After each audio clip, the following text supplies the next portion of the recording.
Dieu soit la gloire. Aujourd'hui, je vais vous parler, alléluia, du corps de Christ. Beaucoup de personnes prennent la Sainte Seine. La Sainte Seine, il se compose du corps de Christ et du sang de Christ. Le pain qu'on prend qui représente le corps de Jésus-Christ et le vin qu'on boit représente le sang de Jésus-Christ. Donc je vais donner ce prêche en deux parties. Aujourd'hui, je vais parler du corps de Jésus-Christ, le pain, alléluia, qui représente son corps. Prenez votre Bible en 1 Corinthiens 11. 1 Corinthiens 11, le frère vient de lire ce passage. 1 Corinthiens 11. 1 Corinthiens 11. À partir du verset 20. À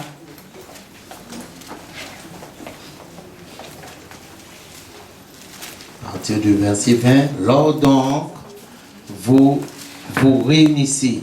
Ce n'est pas manger le repas du Seigneur, car on se met à table. Chacun commence par prendre son propre repas. Je vais juste m'arrêter là au verset 21. La Bible nous parle de table. On se met à table et chacun commence par prendre son propre repas. Je vais vous donner la signification de la table. Parce que la Bible nous dit qu'on se met à table et chacun commence à prendre son propre repas. Alléluia. Avant de vous donner, en fait, de rentrer dans les versets bibliques, aujourd'hui, si maintenant le président de la République t'invite à sa table, ce sera maintenant une joie, l'honneur d'être à la table, alléluia, du président. La Bible nous dit, maintenant, lorsqu'on se met à table, on se met à la table du Seigneur pour maintenant prendre ce repas. Alléluia. Et c'est pour ça que ce repas ne peut pas être pris à la légère. Amen. Donc c'est pour cela que je vais vous donner la signification, la table. Vous pouvez prendre votre Bible en Luc 12, le verset 37. Je vais donner deux versets sur la table. Luc 12, verset 37.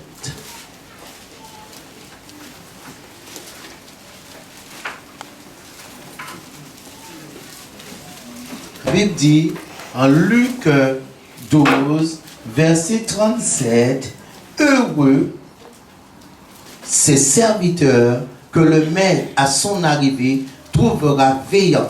Je vous le dis en vérité, il se scindra, les fera mettre à table et s'approchera pour les servir. Alléluia. La Bible nous dit heureux. Qui veut dire que maintenant, être assis à la table du Seigneur, c'est une bénédiction. La Bible dit heureux. Lorsque maintenant le maître entrera et trouvera maintenant ses serviteurs veillants. Alléluia. Il le fera asseoir à sa table. Alléluia. Vous voyez, on va prendre un autre verset. Alléluia. En 2 Samuel, c'est l'Ancien Testament, 2 Samuel, pour que vous puissiez voir que lorsque maintenant, si tu es à la table du Seigneur, alléluia, c'est une bénédiction. Parfois, les gens demandent les bénédictions charnelles, mais que le fait d'être à la table du roi, c'est déjà quelque chose. La Bible nous parle maintenant, alléluia, du roi David. 2 Samuel 9, au verset 9. La Bible nous dit, alléluia, j'avais déjà trouvé, 2 Samuel 9, verset 9. Le roi appela Siba, serviteur de Saül, et lui dit, je te donne au fils de ton maître tout ce qui appartenait à Saül et à toute sa maison. Tu cultiveras pour lui les terres, toi, tes fils et tes serviteurs, et tu lui feras les récoltes, afin que le fils de ton maître ait du pain à manger. et Méphi-Bosheth, fils de ton maître, mangera toujours à ma table. Vous voyez, être assis à la table du Seigneur, que être assis, cela apporte une bénédiction. C'est que lorsque les personnes n'ont pas la connaissance de Dieu, vont prendre les choses à la légère. Mais que d'être assis déjà à la table, sans prendre le repas, sans faire aucun geste, que le fait d'être invité autour de cette table, tu es déjà béni. Parce que on va voir en Exode, Dieu parle maintenant de la table de Dieu. Ce qu'il demande à Moïse, il demande à Moïse de construire maintenant une table pour lui. Alléluia. Dieu demande à Moïse, maintenant Moïse, je vais te donner des ordres. Et toi, tu me construiras, alléluia, une table. Mais maintenant, une table, pas comme les autres tables. Alléluia. Donc, Exode 25, le verset 23. Exode. C'est au début, c'est le deuxième livre après.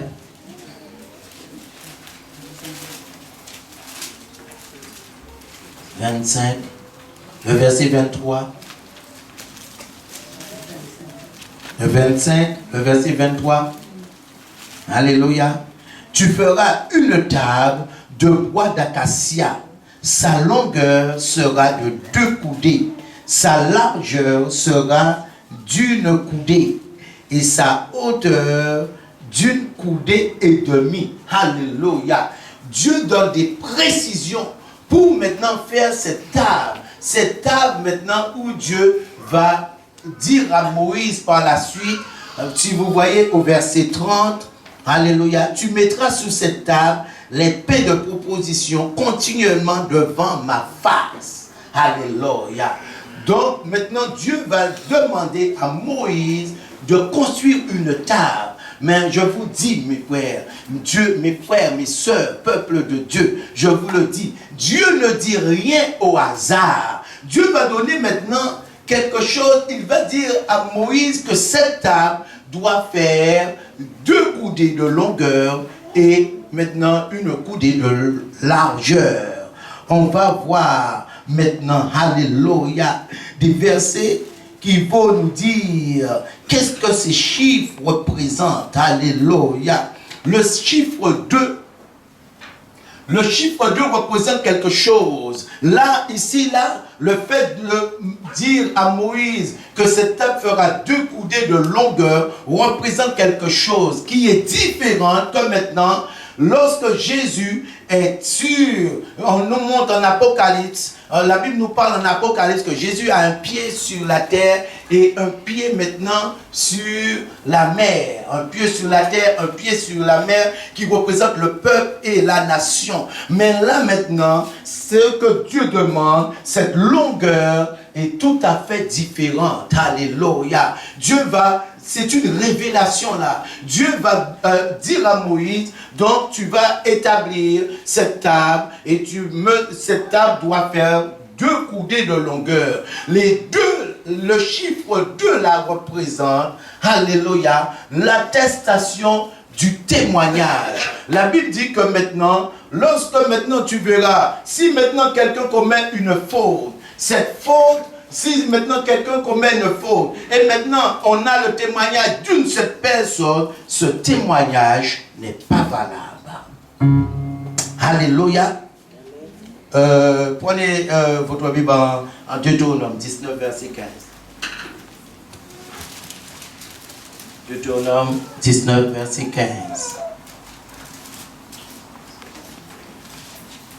Deutéronome 19, verset 15. Dieu va révéler quelque chose. 19, verset 15. Un seul témoin ne suffit pas contre un homme pour constater un crime ou un péché.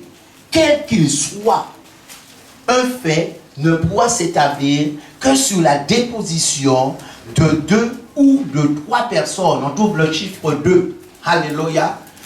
Maintenant, si quelqu'un commet un crime ou une faute, et c'est pour cela que les enfants de Dieu veulent fonctionner à leur manière, à la manière du monde. Ils vont, j'ai entendu, on m'a dit, oui, j'ai entendu quelque chose, j'ai entendu qu'on a dit sur le pasteur, ou on a des rapportages, le témoignage, eux, ils n'ont même pas vu. Là, la Bible dit que maintenant, écoutez bien ce que je vous dis, le témoignage, un seul témoin ne suffira pas contre un homme pour constater un crime. Ce n'est même pas un péché, un crime.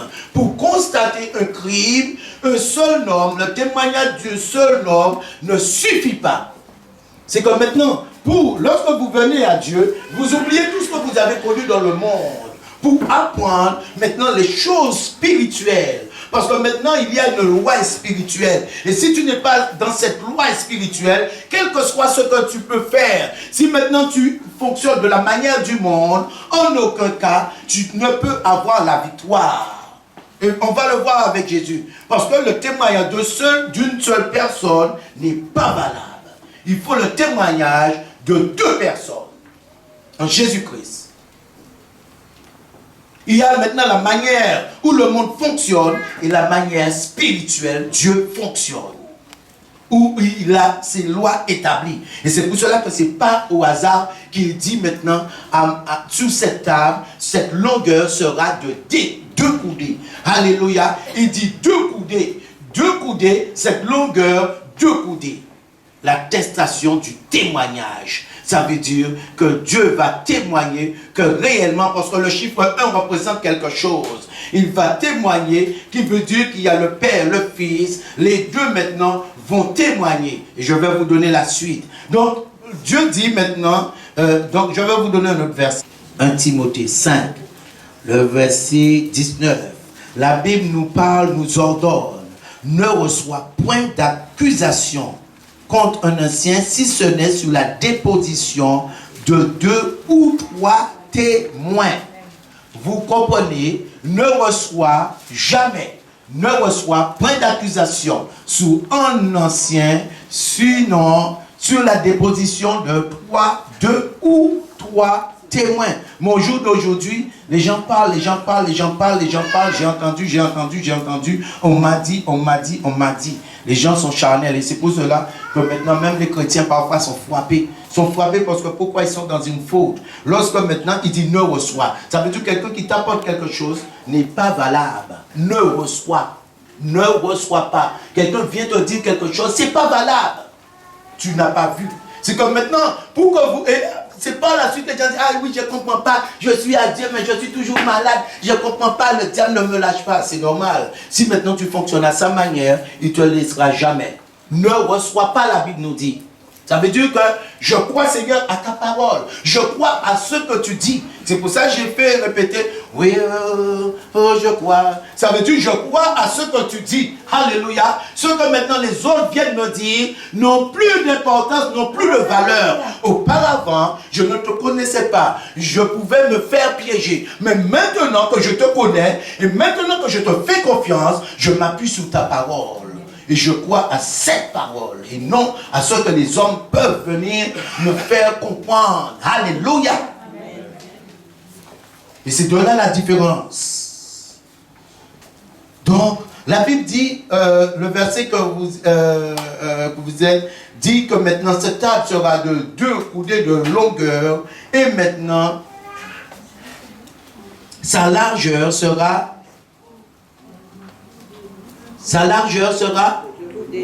2 coudées. On va voir, alléluia, c'est quoi maintenant le chiffre 1? Le chiffre 1, c'est un chiffre. Il y a le chiffre 7 qui est la perfection, mais le chiffre 1 est plus que la perfection. Alléluia. Le chiffre 1 est plus que la perfection. Le chiffre 7, c'est maintenant le chiffre où Dieu a pris maintenant son repos, où Dieu est entré en repos. Mais maintenant le chiffre 1, c'est plus que la perfection. Chiffre 1, ça veut dire si on te dit qu'il y a une seule personne, il n'y en a pas deux. Il est unique. Le chiffre 1 représente l'unicité de Dieu. Ça veut dire qu'il est unique, il est souverain, il est suprême. Il n'y en a pas d'autre comme lui. Alléluia. Il est suprême. Il est unique. Deutéronome 6, le verset 4. Écoute, Israël. Écoute, peuple de Dieu. L'Éternel, notre Dieu, est le seul et éternel.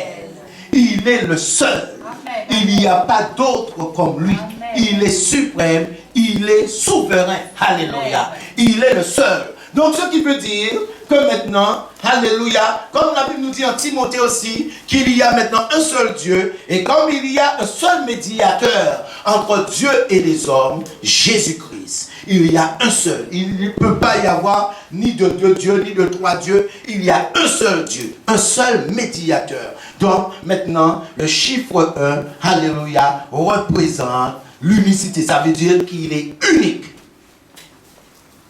Alléluia. Et c'est la perfection. Donc, maintenant, vous voyez que Dieu révèle quelque chose. Dieu révèle quelque chose. Parce que le chiffre 1 n'est pas seulement, en fait, il y a ça, mais il y a maintenant, en fait, Dieu, le Dieu unique. Mais le chiffre 1 représente aussi une force. Alléluia. Il y a maintenant l'unicité de Dieu qui est Dieu unique, mais maintenant, le chiffre 1 aussi représente une force. La Bible maintenant, et c'est de là que maintenant parfois les couples n'arrivent pas à évoluer. Parce que pourquoi? La Bible dit que maintenant, lorsque ces personnes sont liées, ils sont plus deux, mais ils sont une personne. Mais si maintenant tu vis avec ton mari, et maintenant, ou avec vice versa, mari ou femme, et maintenant vous vous entendez pas, alléluia, il va y avoir des problèmes. Et toi, tu vas tourmenter aussi. Les choses ne vont pas marcher. Parce que pourquoi? Dieu appelle à l'unité des couples. Ça veut dire que quand tu dis A, quand il dit A, toi tu dis A. Alléluia, tu dis pas C, tu dis pas D, tu dis A et A. Alléluia. Ça veut dire que vous vous entendez à merveille. Et lorsque vous vous entendez à merveille, quel que soit le problème qu'il y a, quelle que soit la difficulté qu'il y a, quel que soit ce que tu peux rencontrer, alléluia, tu vas triompher. Parce que pourquoi il y a une force. C'est pour cela que Jésus dit, alléluia, moi et le Père, nous sommes un. Donc si maintenant vous êtes différent au langage, maintenant il veut que toi tu fasses ainsi, toi tu veux faire de là. Là tu vas perdre du temps. Alléluia. Tu vas perdre du temps. Parce que le chiffre 1 représente aussi une force. La Bible dit que le corps de Christ, l'Église est le corps de Christ. Donc, qui veut dire que l'Église, toute l'Église de Dieu, forme un seul corps. Une force. S'il y a la division, alléluia, l'Église ne peut subsister. Un royaume divisé ne peut subsister. Alléluia. Donc, vous voyez, le chiffre 1, ce que ça représente, ça veut dire que maintenant, autour de cette table, Dieu est en train de révéler quelque chose. Ça veut dire qu'il y a le Père, le Fils, alléluia, et comme il y a deux personnes, ça atteste le témoignage, ça atteste réellement qu'ils sont un. La largeur représente le chiffre 1, les deux représentent maintenant, il y a Dieu le Père, le Fils et le Père, maintenant le témoignage que réellement sur cette table, que Dieu, en fait Moïse va établir, alléluia, sur cette table que que Moïse va établir, tout ce qui sera sur cette table, alléluia, sera béni. Parce que celui qui bénit, c'est Dieu. Personne ne peut bénir autre que Dieu. Celui qui bénit, maintenant, c'est Dieu. Ça veut dire que maintenant, les pains qu'on va mettre, parce que le pain, on va voir le pain n'est pas au hasard. Le pain n'est pas au hasard. Ce n'est pas un hasard. Comme maintenant, Dieu dit de mettre le pain sur la table. Vous allez voir, avant d'entrer dans ce message avec le pain, pour que vous puissiez comprendre, on va en Genèse. Genèse. Le livre de la Genèse. Genèse 3, le premier livre, pour que vous puissiez comprendre. Alléluia. Le verset 19. Lorsque maintenant, normalement, Adam avait le pain. Adam maintenant avait son pain quotidien, sans travailler. Mais lorsque Adam a péché, lorsque Adam a désobéi, qu'est-ce que Dieu lui dit? C'est de la sueur de ton visage que tu mangeras du pain jusqu'à ce que tu retournes en poussière. Alléluia. Là, la Bible nous parle du pain, mais maintenant, la nourriture. Alléluia. Mais pourquoi Dieu parle du pain? Alléluia. Pourquoi il ne dit pas la nourriture? Pourquoi il dit du pain? Parce que le pain, et surtout dans le temps ancien, était un élément primordial. Le pain maintenant complétait tout. Ça veut dire que quelqu'un qui avait du pain pouvait se nourrir. La Bible nous dit que Élie, lorsqu'il était dans le désert, le corbeau allait amener du pain. Les enfants d'Israël, ils étaient dans le désert, il y avait la manne qui tombait chaque jour, qui représente du pain. Alléluia. Que le pain, que d'avoir le pain, tu as le pain, tu pourras vivre. Tu ne peux avoir autre chose, mais si tu as du pain, tu pourras vivre. Alléluia. Et c'est pour cela que maintenant, lorsque Adam désobéit, Dieu lui dit, c'est de la sueur de ton front que tu devras gagner ton pain. Et c'est pour cela qu'aujourd'hui on travaille. Parce qu'en réalité, c'est Dieu qui a instauré le travail. Ce n'est pas quelqu'un d'autre, hein? C'est Dieu. Parce que l'homme a désobéi. Tu étais né pour être assise comme un prince, comme une princesse et recevoir. Il était même capable de mettre dans ta bouche. Dormir, te lever, alléluia, te bailler complètement comme font les animaux. Comme Adam a péché, donc Dieu lui a enlevé ce pain. Alléluia. Mais maintenant, Dieu, il est réellement bon. Il est réellement bon. Parce qu'on va voir, je ne vous dis pas la suite. Regardez Genèse 14. Après qu'Abraham fut revenu vainqueur, alléluia, de Kédor, Laomer, et des rois qui étaient avec lui, le roi de Sodome sortit à sa rencontre dans la vallée de Chavé, qui est la vallée du roi. Melchisedec, roi de Salem, lui fit apporter quoi? Du pain et du vin. Melchisedec lui apporta du pain et du vin. Ce qui représente la bénédiction de Dieu totale. Ça veut dire que là, maintenant, Abraham, sans se rendre compte, parce que ça c'est quelque chose de caché, déjà mangeait le corps et le sang de Jésus-Christ. La Bible nous dit que ce roi Melchisedec, ce n'était pas un homme, c'était Jésus-Christ. Alléluia. Parce qu'on va le voir.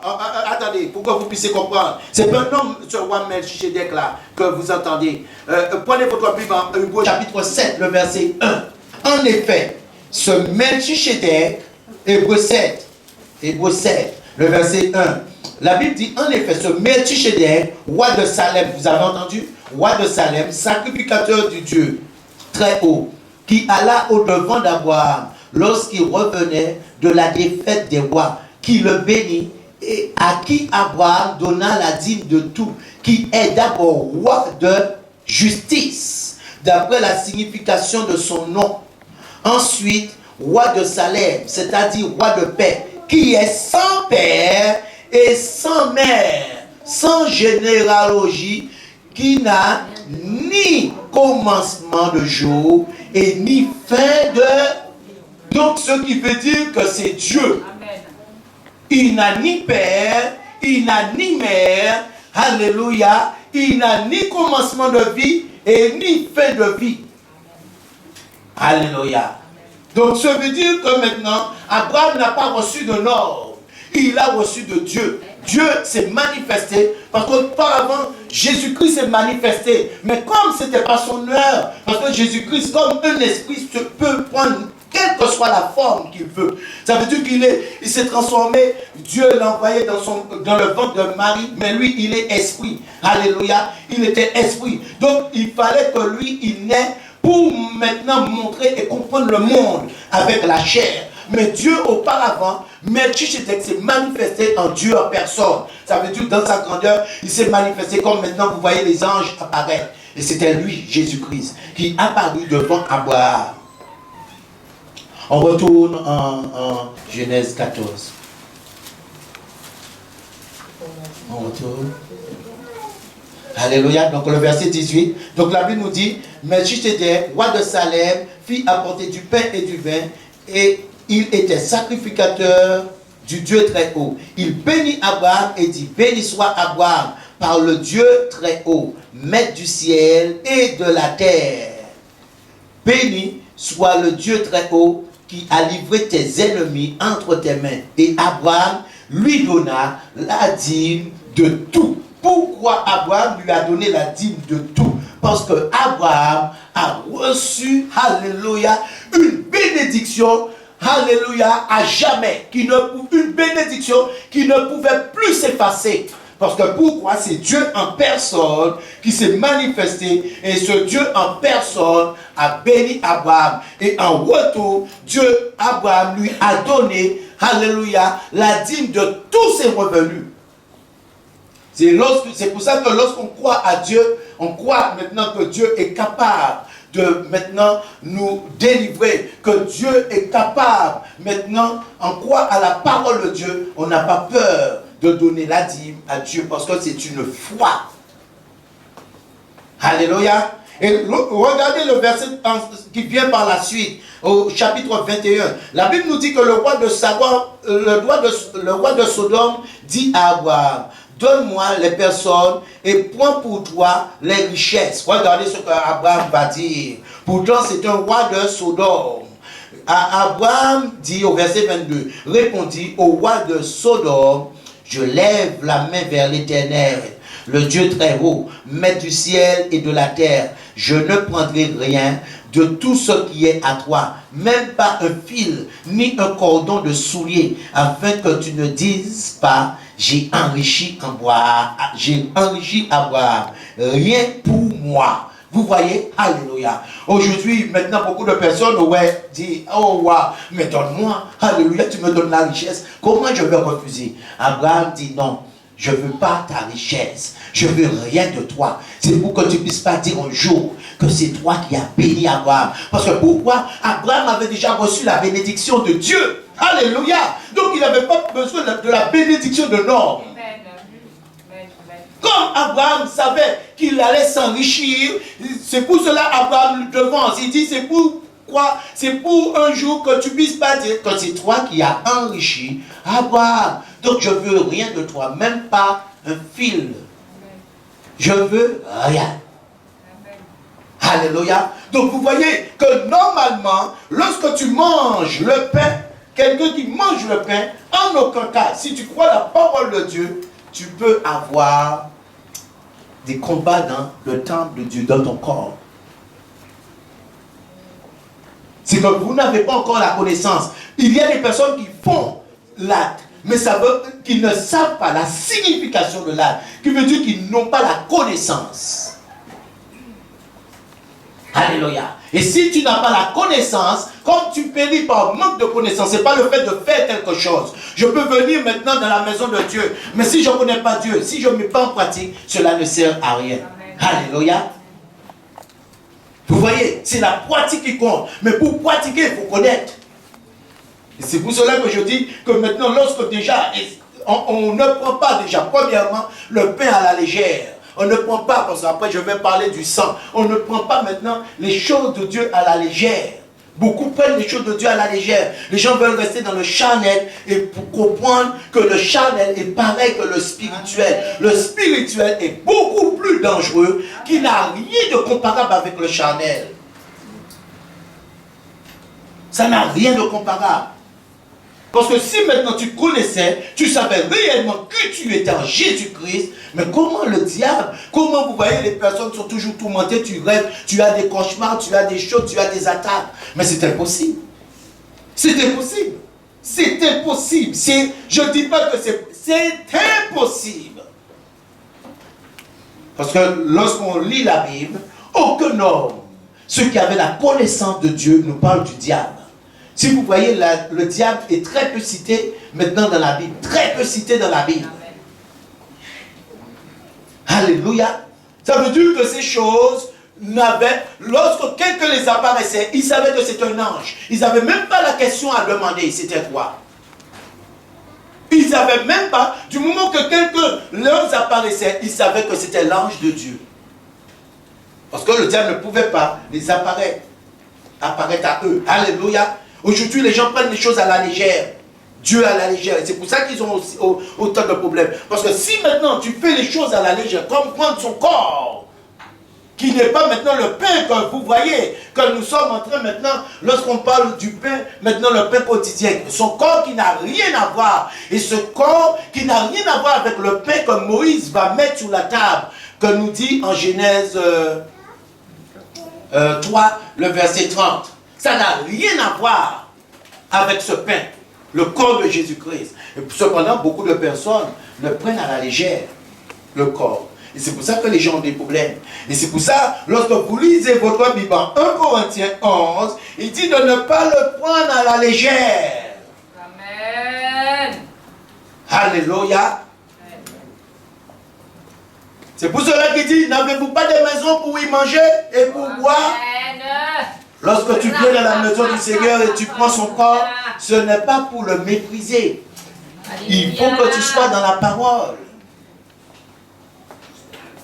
Alléluia. C'est pour ça qu'il dit qu'il y a eu beaucoup de firmes et de malades. Parce que parfois les gens disent, ah mais je ne comprends pas, mais j'ai des attaques, j'ai des trucs. Il dit, la Bible déclare, lorsque chaque jour qu'on lit, chaque dimanche, elle dit que maintenant, il y a eu beaucoup de malades, d'infirmes, et un grand nombre sont morts. Donc si maintenant tu fais ce que tu veux, et après le matin, le dimanche, tu viens, tu crois que tu trompes le pasteur? Non, c'est spirituel. Tu fais encore pire. Les choses ne sont pas à la légère. Et c'est ce que je dis, surtout tu manges le corps de Jésus-Christ. Pourquoi Dieu maintenant parle du pain? Le pain représente la vie. Et c'est pour ça que lorsque maintenant la mort entre dans Adam, le pain de vie que Dieu avait, il l'enlève. Et dit maintenant, toi tu vas te nourrir, maintenant tu devras travailler pour avoir du pain. Alléluia. Mais pas le pain de Dieu. Ça veut dire que lui, il avait déjà la mort en lui. Pas le pain de Dieu. Parce que le pain que vous prenez, normalement amène la vie. C'est pour ça qu'il dit, mangez mon corps. Est-ce que vous comprenez ce que je suis en train de dire? Parce que normalement, quand on met la parole de Dieu en pratique, tu n'as même pas besoin d'un homme pour que l'homme puisse prier pour vous. Lorsque maintenant, les gens venaient à Jésus-Christ, c'est que les gens ne connaissaient pas Dieu. Mais aussitôt qu'ils suivaient Dieu, c'était fini ces choses. Parce qu'ils mettaient en pratique. Mais au jour d'aujourd'hui, les gens ont parfois du temps, Seigneur, mais sont toujours attaqués. Pourquoi? Parce que tu prends à ta manière la parole. Mais si tu crois à cette parole, tu verras qu'il est réellement Dieu et que personne ne peut te toucher. Personne ne peut te toucher. Amen. Alléluia. Parce que le diable est limité. Amen. Il dit maintenant,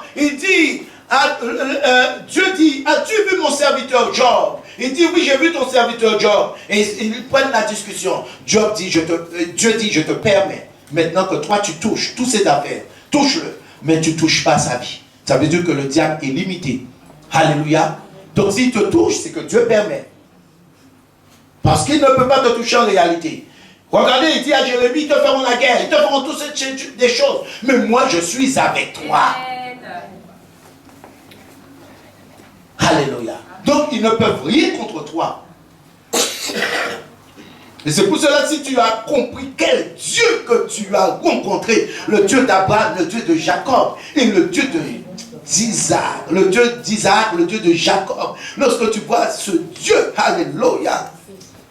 Oh mon Dieu, mais pour qui tu vas lâcher ce Dieu? Amen. Pour qui tu vas maintenant dire, ah oui, je ne comprends pas, je veux abandonner, c'est que tu n'as encore rien compris. Et si quelqu'un me parle de la sorte, je vois c'est quelqu'un qui ne connaît pas Dieu du tout. Parce que tu ne peux parler de cette manière en aucun cas. Car Dieu n'a rien à voir maintenant avec les choses terrestres. Ce qu'il veut, c'est que toi, tu sois sauvé. Et pour que tu puisses être sauvé, il faut mettre en pratique cette parole. Alléluia. mon Dieu. Il est bon, il est merveilleux, il est excellent. Alléluia. Donc, je disais que Jésus-Christ, non, avant de passer à Jésus-Christ, je disais que Dieu, maintenant, il représentait autour de la table, comme c'est lui qui bénit, vous voyez l'amener du pain et du vin. Et lorsque Abraham a pris ce vin et ce pain, Abraham a été béni. Donc autour de cette table, alléluia, représentait Dieu, la bénédiction de Dieu. Ça veut dire que c'est lui, la provision venait de lui. Alléluia. Parce que la Bible dit que le pain, il fallait que le pain et la table et le pain étaient placés dans le lieu saint. Et maintenant, ce pain était à la face du Seigneur.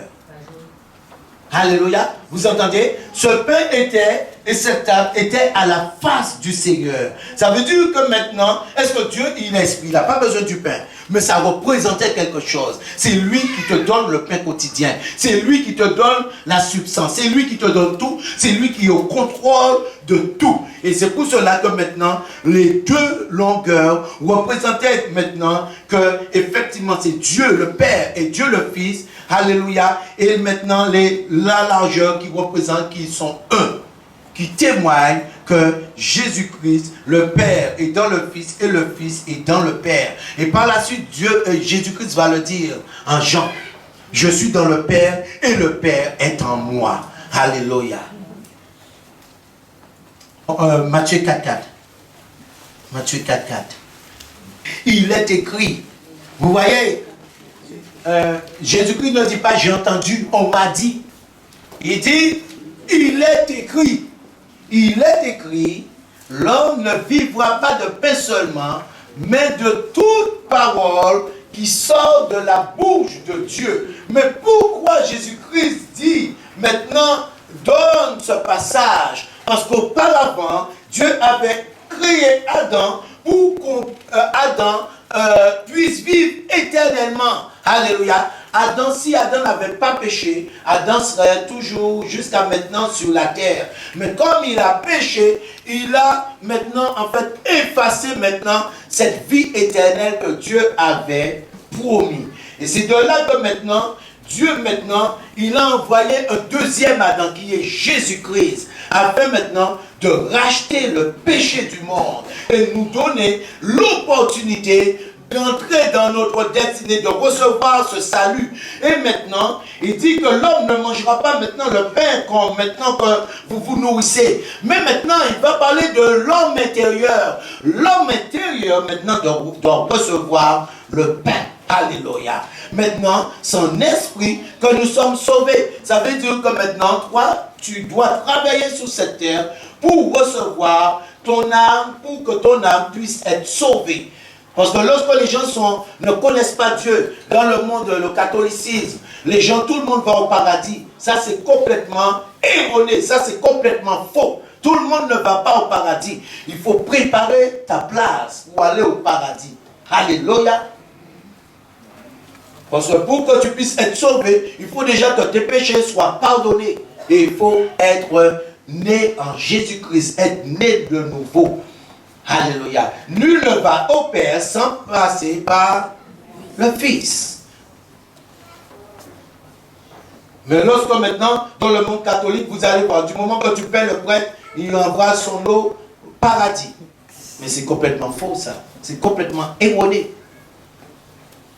Et c'est pour cela que Jésus-Christ dit que maintenant, alléluia, tu ne te nourriras pas de pain seulement, mais de la parole de Dieu. Il parle à l'homme intérieur. L'homme intérieur maintenant doit connaître Dieu. L'homme doit connaître cette parole. Et c'est cette parole maintenant qui te permettra d'entrer dans ta destinée. Parce que pourquoi aujourd'hui le monde souffre?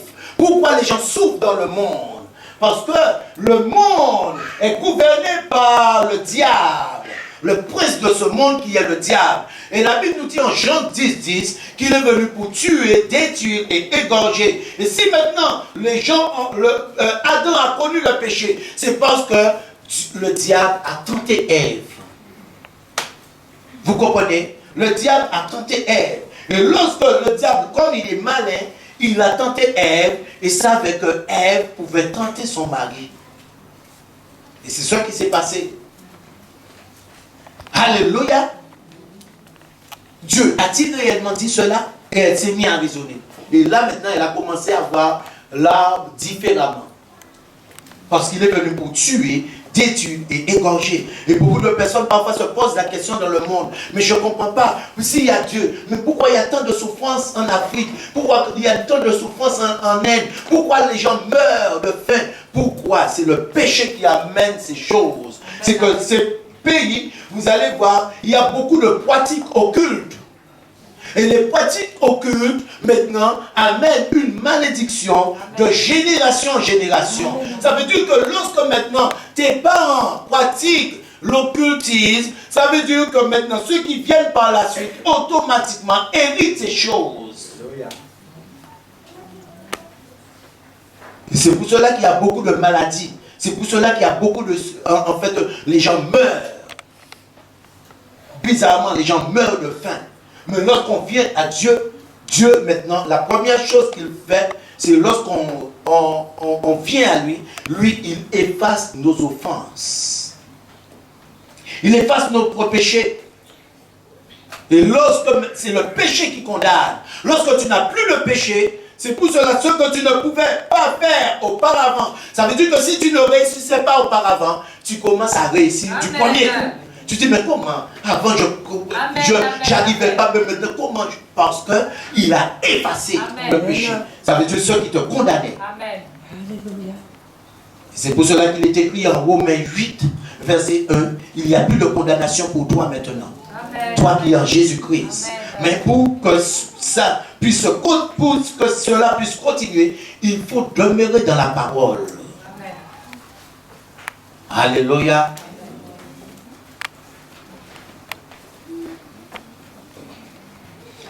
L'homme ne se nourrira pas de pain seulement, mais de toute parole qui sort de la bouche de Dieu. Alléluia. Jean 6, le verset 51. Je suis le pain vivant. Là, il parle de pain. Je suis le pain vivant qui est descendu du ciel. Si quelqu'un mange de ce pain, il vivra éternellement. Et le pain que je donnerai, c'est ma chair. Que je donnerai pour la vie du monde. Ceux qui sont charnels, ces disciples auparavant qui étaient charnels, n'avaient pas compris cette parole. Les disciples avaient cru, alléluia, à l'époque que Jésus leur demandait de manger sa chair. Ils disaient, mais nous ne sommes pas des cannibales. On ne peut pas manger cette chair. Mais Jésus-Christ, ce n'est pas de la chair qu'il parlait. La chair, il parlait de la parole de Dieu. Parce que la Bible nous dit, en Jean, l'évangile de Jean, chapitre 1, au commencement était la parole. Et la parole était Dieu, la parole était avec Dieu. Alléluia. En elle était la vie, et la vie, la lumière des hommes. Cette parole a été faite chair. Qui veut dire que Jésus-Christ, alléluia, cette parole a été faite chair, qui est Jésus-Christ. Si vous prenez votre Bible, Jean 1, verset, le Jean 1, vous allez voir qu'au commencement était la parole, et la parole était Dieu.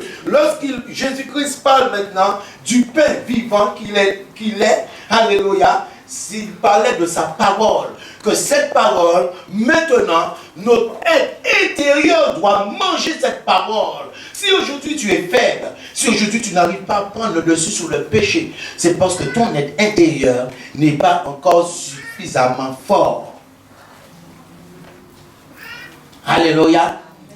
Et pour que ton être intérieur puisse être fort et dominer maintenant sur l'extérieur, alléluia, tu dois manger du pain pour te fortifier. Tu dois manger du pain pour être robuste, pour être costaud. Alléluia. Tu dois manger de ce pain. Et lorsque maintenant, Jésus-Christ dit que maintenant, celui qui mangera ce pain, alléluia, vivra éternellement. Mais est-ce qu'il parle de la chair? Parce qu'on doit mourir. Tout le monde ici doit mourir un jour. Parce que ce corps, maintenant, tu es poussière et tu retourneras en poussière. Mais maintenant, il y a quelqu'un d'autre. Le plus important, la vraie personne, en fait, vous ne le voyez pas. La vraie personne est à l'intérieur. Et c'est cette personne maintenant qui reçoit la vie éternelle. Là, vous voyez que l'enveloppe. Alléluia. Mais lorsque quelqu'un meurt, l'enveloppe retourne à la terre. Mais la vraie personne monte au ciel. Et maintenant, c'est pour ça qu'il existe l'enfer et il existe aussi le paradis. C'est pour cela, toi qui es jeune, il ne faut pas avoir peur de donner ta vie à Jésus-Christ. La Bible dit que Dieu, alléluia, il amenait le pain et les gens étaient bénis. Toutes les personnes que Dieu maintenant a présentées, alléluia, en fait, quelque chose, ces personnes ont été bénies. La Bible dit que Dieu maintenant a béni Abraham en lui donnant du pain et du vin. Mais je vais vous donner quelque chose d'autre. Ça veut dire que maintenant, quelqu'un, la Bible nous dit qu'il y avait un homme, Elimelech, et il y avait la famine. La famine dans le pays maintenant, à Jérusalem, en Israël. Mais qu'est-ce qu'Elimelech a fait? Elimelech est sorti maintenant de Jérusalem et lui maintenant, il a été à Moab. Mais la Bible nous dit qu'il a été dans un champ. Et le champ a causé sa perte. Pour recevoir maintenant la bénédiction de Dieu, pour recevoir les choses de Dieu, il faut recevoir ce pain. C'est ce pain qui bénit. Et c'est pour cela Elimelech, il est mort. Parce qu'il a été dans un champ. En croyant qu'il aurait trouvé la vie. Il voulait la facilité. Mais de ce champ, c'était la mort. Alléluia. Et c'est pour cela que toi, aujourd'hui, il te faut manger de ce pain. Plus tu manges de ce pain, plus tu mets, alléluia, ce que tu manges en pratique, la mort ne pourra rien contre toi. Lorsque je parle de la mort, je ne parle pas de la mort physique, je parle de tout ce qui concerne les problèmes. Ça veut dire maladie. Si tu as un esprit, quelles que soient les choses, ne pourra plus rester dans le temps que tu es. Vous êtes tous des maisons. Et dans cette maison, maintenant, il y a la vraie personne. Mais il ne faut pas qu'il y ait d'étrangers. Parce que c'est l'étranger qui amène des problèmes. Et malheureusement, dans les maisons, il y a des étrangers. Les étrangers, c'est les esprits méchants. Ils viennent dans le but d'amener la maladie, la mort, etc., etc.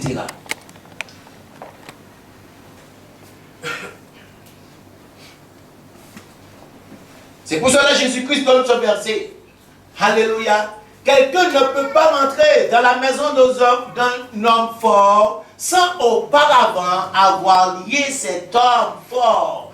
Et lorsque maintenant il va lier cet homme fort, il pourra prendre tout son bien. Alléluia.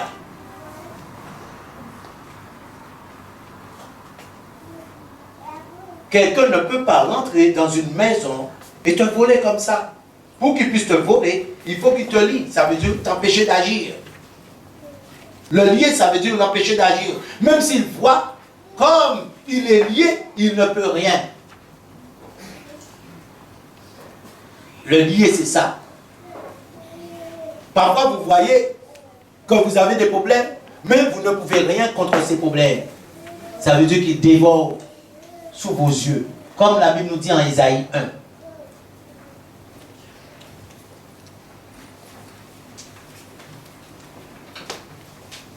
Aujourd'hui, Dieu te demande de manger ce pain. Ce pain, j'ai dit Jean 6, le verset 51. Je suis le pain vivant qui est descendu du ciel. Si quelqu'un mange de ce pain, il vivra éternellement. Et le pain que je donnerai, c'est ma chair que je donnerai pour la vie du monde. Ça veut dire qu'il donne maintenant son corps afin que le monde puisse recevoir la vie. Et c'est pour cela, lorsque aujourd'hui, à partir d'aujourd'hui, lorsque tu vas prendre la Sainte Seine, lorsque tu vas manger le corps, aujourd'hui, dans beaucoup d'églises, dans beaucoup d'églises, la Sainte Seine, on ne le pratique pas. Mais lorsqu'on regarde l'église de Dieu, qui veut dire qu'il est l'exemple de Dieu, en Actes des Apôtres, la Bible nous dit, chaque jour, il rompait le pain. Chaque jour, il rompait le pain. Chaque jour, il rompait le pain. Parce que maintenant, c'est quelque chose de significatif. Ça veut dire que tout ce que Dieu le fait, il ne le fait pas au hasard. Tout ce qu'il fait a une importance. Tout ce qu'il fait a une signification. Dieu ne fait pas quelque chose dans le but de faire quelque chose, mais le fait dans le but, alléluia, de quelque chose de bien précis. Et c'est pour cela qu'en Actes des Apôtres, il rompait le pain tous les jours. Ça veut dire lundi, mardi, mercredi, alléluia, jeudi, etc., etc. Tous les jours.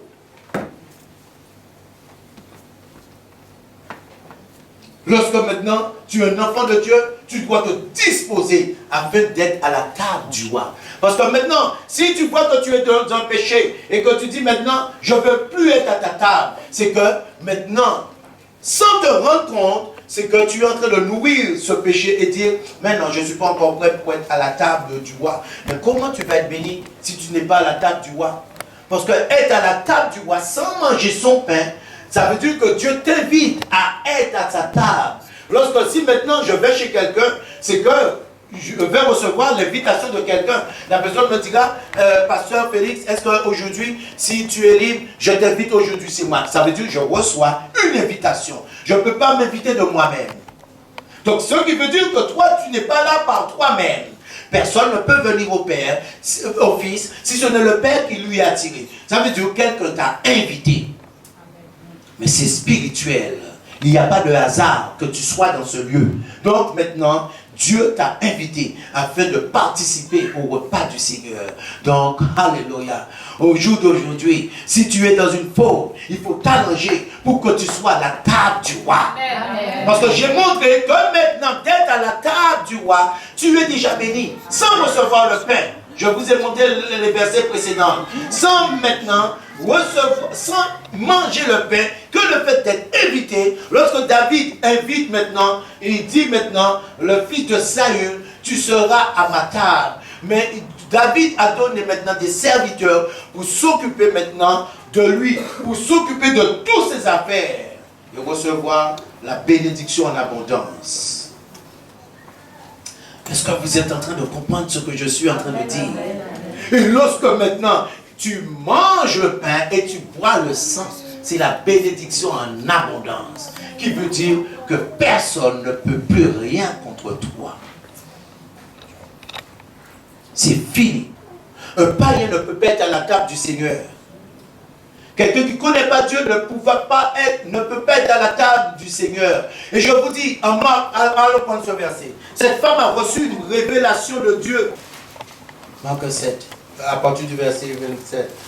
La Bible nous dit, pour que vous puissiez comprendre, au verset 24. Jésus étant parti de là, s'en allant dans le territoire de Tyr et de Sidon, il entra dans une maison, désirant que personne ne le sût. Mais il ne put rester caché, car une femme dont sa fille était possédée d'un esprit impur entendit parler de lui. Alléluia. Cette femme était grecque, phénicienne d'origine. Donc vous voyez, elle pria de chasser le démon hors de sa fille. Jésus lui dit, laisse d'abord les enfants se rassasier, car il n'est pas bien de prendre le pain, vous voyez toujours le pain des enfants, et de jeter aux petits chiens. Mais regardez ce que la femme va répondre. Et cette femme, la Bible nous dit, était grecque. Ça veut dire qu'elle ne connaissait pas Dieu.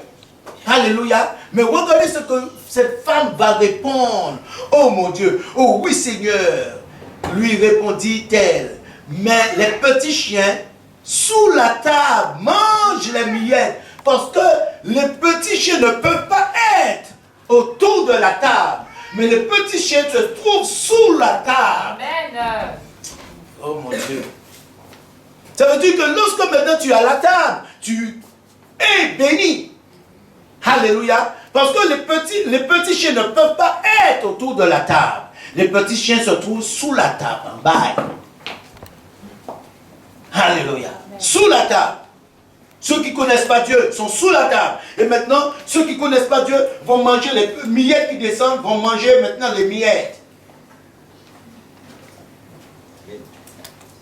Donc, ce qui veut dire que maintenant, si tu es un enfant de Dieu, alléluia, comme Dieu le demande, que le fait d'être autour de sa table, c'est pour cela que je dis que d'être autour de la table du Seigneur, tu devrais être béni. Amen. Béni, béni, béni, béni, béni, que d'être autour de sa table. Sans déjà maintenant prendre le pain. Parce que la Bible dit, vous voyez, Jésus dit, le pain est réservé maintenant pour les enfants de Dieu, pour ceux qui sont bénis. Ça veut dire qu'ils sont bénis déjà, mais ils sont rassasiés. Il dit qu'ils sont rassasiés. C'est pour qu'ils puissent être bénis, bénis, bénis. Ça veut dire que tu ne comptes même pas les bénédictions, tu es rassasié. Tu n'arrives même pas à bien dormir parce que ton ventre est tellement gros que tu n'arrives pas, est tellement rempli que tu n'as pas d'endroit pour te coucher, pour te positionner. Parce que le ventre est rempli de bénédictions. Mais parfois c'est le contraire. Le ventre est vide. Seigneur, bénis-moi, bénis-moi, bénis-moi, bénis-moi, bénis-moi.